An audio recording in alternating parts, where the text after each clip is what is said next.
Hey guys, Mike with Long Range with the Lilies here with Nic Kytlica of Leupold Optics. Nick was in the neighborhood and we were talking about all the questions I get about how to mount a scope, and coincidentally he had a Mark V that needed to be remounted to his rifle. So we're going to go over Nick's way of mounting to a rifle, to a scope to a rifle, and then my way on how I do it. And then I think most importantly, we're going to talk about the wrong ways to do it. Yeah, and there are a lot of those. Yeah. And our tech service guys can attest. A lot of the times when people call in and have issues, we can trace those issues back to a mounting issue. Yeah, how the scope is mounted to the rifle. So there's so many variables involved, and there's a lot of misinformation out there. And it's actually a semi-simple procedure once you know what you're doing, but if you don't know what you're doing, it's easy to mess it up. So all right. So well, here's the new Mark V 5-25 HD, and cool. I'll just turn it over to you. Awesome. Well, the first thing, we already have our rings and everything on the rifle there, so that's pretty easy. You wanna space out those rings so that you're not obviously where the bell starts to go right there. You don't want the rings on that part, or even you want a little bit of a gap there. You don't want to pinch that part of the main tube. The first thing to really look at is the eye relief, right? Which is how far the scope is from your eye when you're on the rifle. This is something that a lot of people will get wrong. They'll either just like kind of eyeball it and be like, yeah, that looks good. Or, you can look at the spec on the scope and say that, okay, it has a 3.4 inch or 3.5 inch eye relief, and kind of measure like that. What I like to do is I like to get on this rifle. It's a little hard in this vise. Sometimes I'll just do it on the bipod. But what you want to do is you want to put the scope kind of where you think it's going to be. It doesn't need to be level yet, right? And then you're going to get on the rifle, and you're going to close your eyes when you get on the rifle. And you're going to get natural on there, comfortable, right? Your natural point of aim. And then open your eye and see where that scope is. Now, you might need to move that optic. It might be too far back, forward, whatever. You want to get back off the rifle, move that optic where it needs to be, get back on there, get comfortable, close your eyes, open it, and see where it is. What this is doing is it's tailoring the scope eye relief to you instead of you trying to get your body into where the eye box, where the scope is. If you do that, you are going to be uncomfortable on the rifle. Shooting long range, every little increment of being uncomfortable is going to make a difference downrange, right? You want to be as comfortable as possible, have your natural point of aim, your natural position on the rifle, and that's the way you do it to get your eye relief. So quick question on that, Nick, for our viewers. When you say, opening your eyes and getting everything set for you, what should they be seeing? Right, that's it. Yeah, I didn't touch on that. So you should be seeing the full field of view, and you should see, there'll be some black around it, obviously, because of the housing. But you don't want any shading, right? Like this part of the scope looks like a little black, or part of the image, excuse me, or this part, or the image is really small, right? Because that's too far back, or it's super that's one of the reasons we have pretty good eye relief. You'll see other scopes out there, maybe they'll have 2-inch eye relief or something like that. It's a safety thing too. You don't want the scope too close to your eye. Otherwise, you're going to have an issue, get what they call that, idiot scar or whatever over the top of your eye. Yeah, right? I think it's a rite of passage that a lot of people have had. Right, exactly. Especially if you're shooting some, magnum caliber hunting rifle, super lightweight, and it kicks back like that, right? You want some good eye relief. So yeah, you want to see that full image in the scope, no shadowing or vignetting or anything like that. Is there a recommended magnification that you want people to use that on? Yeah, actually, you're going to want to do it on a high magnification. This is a 5-25. I mean, I'm going to turn it all the way to 25 power. Okay. And what that does, that exit pupil, the disc of light that's hitting your eye, just got smaller, so that it's more critical. Your alignment is now more critical. Your eyeball has to be directly in line with that scope, and you know exactly where it's going to be. Otherwise, if you do it on low power, yeah, you can mount a scope on low power, and you'll get behind there and it'll look good. And then maybe you go to high power, and now the eye relief changed a little bit, right? or something like that. Now you have to crane forward or something like that, where you wanna maximize it for where it's most critical, and then on low power it's gonna be fine. Sure. So yeah. Okay. Cool. All right, so I took the rifle out of the vise here. I got my eye relief, got it down on a bipod and did it that way, so I know exactly where it is, made a little mark. So I know exactly where the scope aligns with this back ring here. So that is my eye relief. We're all set now. So next thing I'm gonna do is I'm just gonna put the ring tops on. So I'm gonna do that. Actually, I'll just do the rear one. And I'm gonna start tightening down, just getting the bolts started.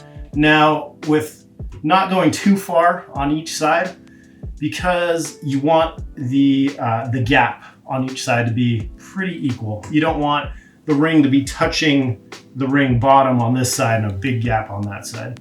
So I like to keep the gaps equal on both sides. And then we're not looking at tightening down too hard. We're just trying to get all these started.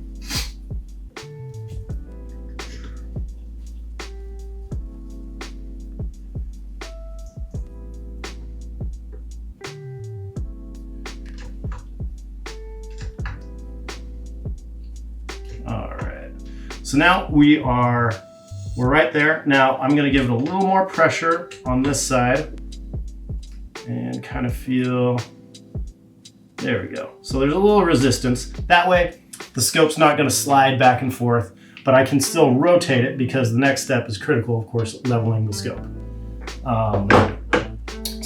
So next step is going to be to take the dial off, actually. I don't want the dial on there for the mounting process. That's just gonna get in the way because that's how we're gonna make sure that the scope is level.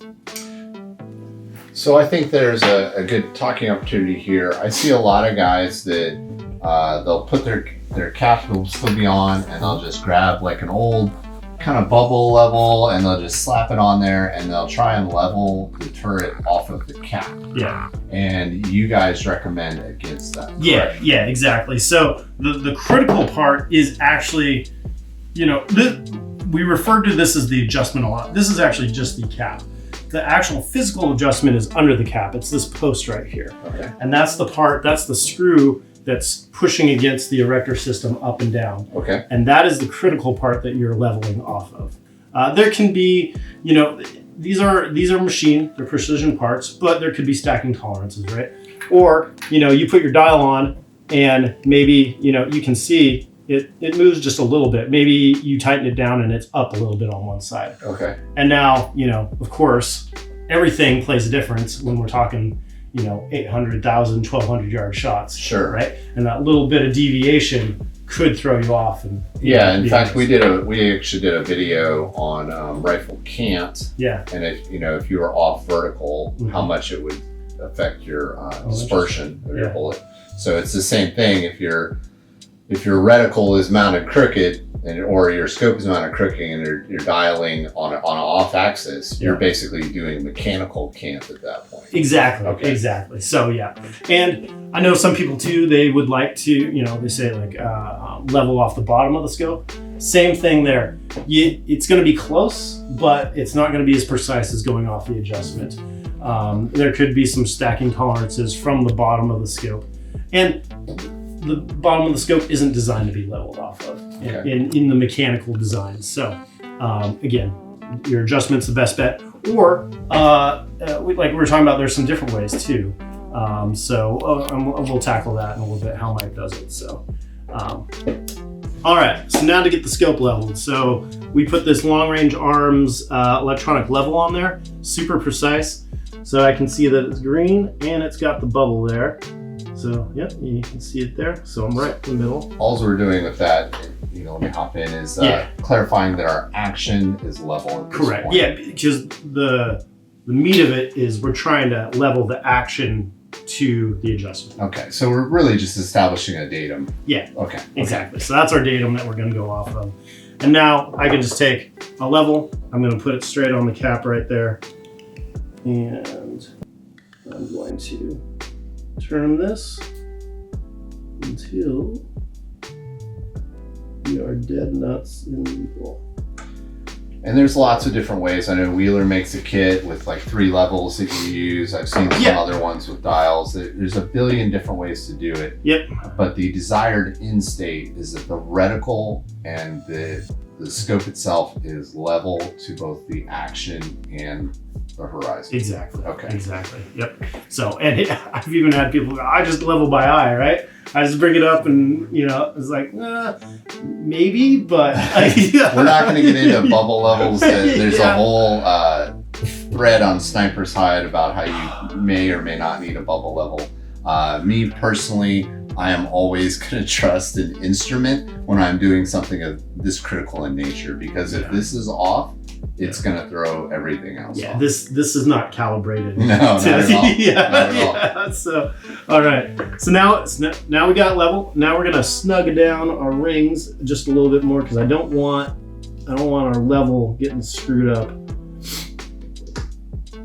So snug it down just a little bit. I'm not tightening it quite to our torque spec yet, but I'm going to throw this back up on there and check and make sure that it is in fact still level, which it looks like it is. So sometimes, I mount a bunch of scopes and I'll just be going too fast and I'll bump the scope right when I'm trying to, or some rings will just, it'll just torque the scope just a little bit or something like that. So always good to double check. So we're gonna keep tightening these down. I suggest, just like your lug nuts, do the figure 8 pattern, right? So let's see.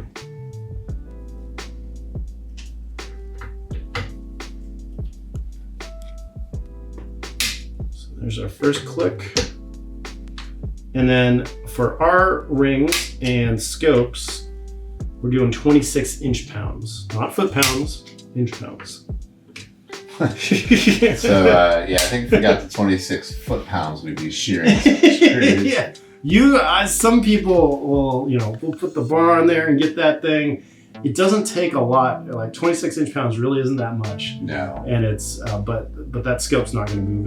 And again, like the Leupolds are relatively lightweight, so you don't have a lot of mass trying to move back and forth anyways. So, and then, you can go more than 26 inch-pounds. That is the recommended term. I don't go any more than 40. So. Okay.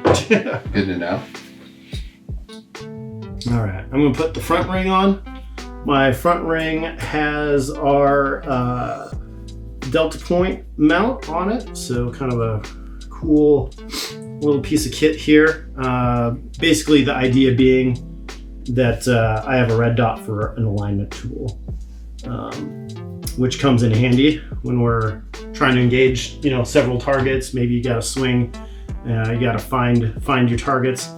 The funny thing is, last match, I kind of realized I'm too dependent on it sometimes. It's a tool. It's a tool that's good for some stages, but don't use it for every stage, right? There you go. So if I'm on the PRS barricade, there's no reason I need to use the red dot, Exactly. right? It actually slows me down because I'm like, red dot, red dot. So those realizations that you have sometimes.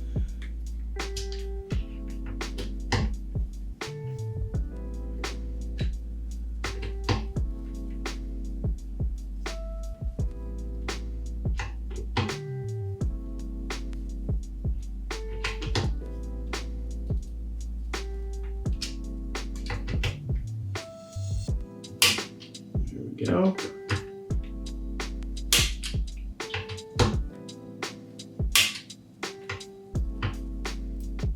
And then I forgot to mention it, but because the rings were already on here, I will definitely check it again before I go out and shoot. But 65 inch-pounds is the nut on the side of the ring. So that's your torque spec for there.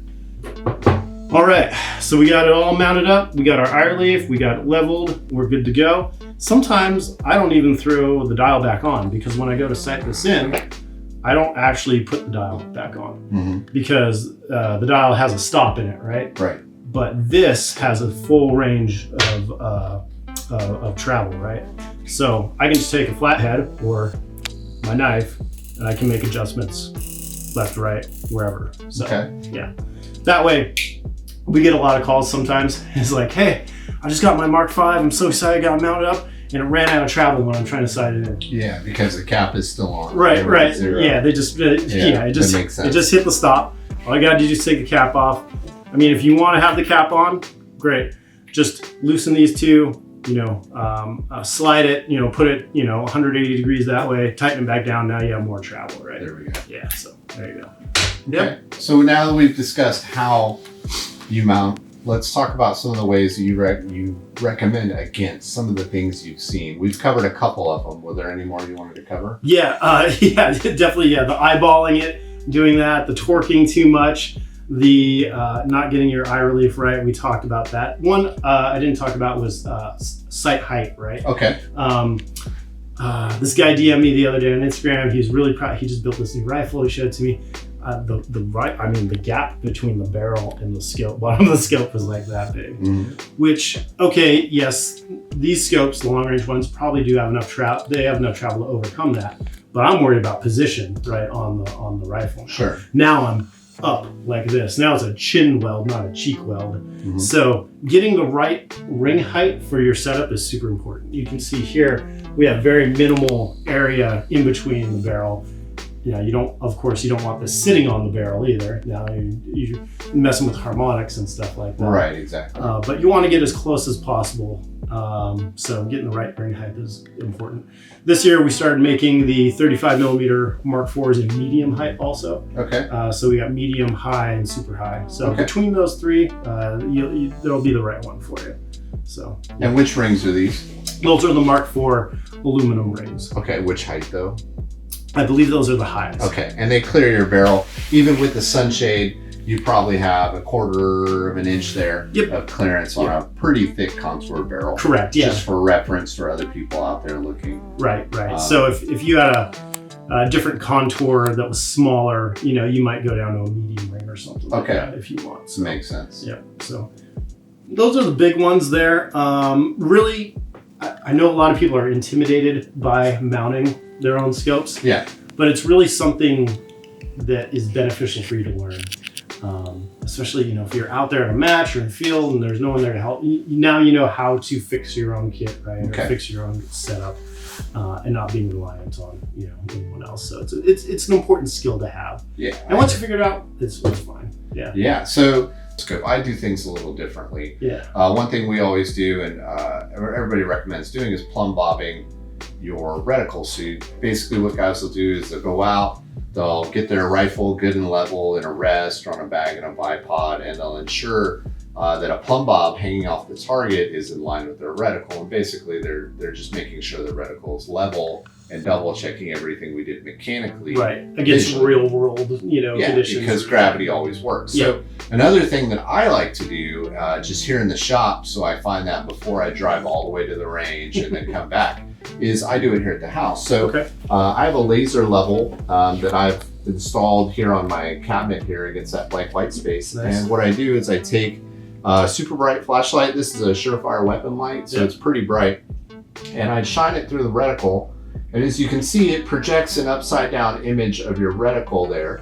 And all I'm doing is I'm making sure that the reticle, and if Keely could turn off the light back there, it'll probably show a little better. There we go. Now I just make sure that my reticle is being vertically along that plumb bob with the laser. Nice. So now we know, before we even go to the range, that our scope is good. Yeah. Another thing you can do is adjust your turrets and watch it move up and down. Right. And then also to get kind of a baseline tracking test too. I always go double check that, out shooting.